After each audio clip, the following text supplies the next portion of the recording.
কে এই চিন্ময় কৃষ্ণ দাস? চিন্ময় কৃষ্ণ দাস বা চন্দন কুমার ধর, যিনি চিন্ময় কৃষ্ণ দাস ব্রহ্মচারী নামে পরিচিত, একজন হিন্দু সংগঠক, ইসকনের সাবেক নেতা, বাংলাদেশ সম্মিলিত সনাতন জাগরণ জোটের মুখপাত্র।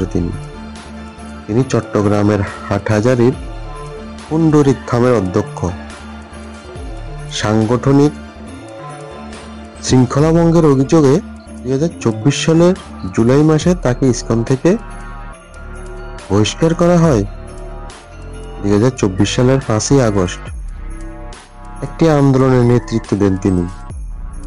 বিভিন্ন কর্মসূচিতে তার কর্মকাণ্ড নিয়ে বিতর্ক তৈরি হয়। একই বছরের অক্টোবর মাসে চট্টগ্রামে এক মিছিল চলাকালে বাংলাদেশের জাতীয় পতাকা অবমাননার অভিযোগ ওঠে তার নামে। চট্টগ্রাম নগরীর নিউ মার্কেট মোড়ের স্বাধীনতা স্তম্ভে জাতীয় পতাকা অবমাননার মামলায় তাকে গ্রেপ্তার করা হয়। বর্তমানে তিনি চট্টগ্রাম কেন্দ্রীয় কারাগারে আছেন।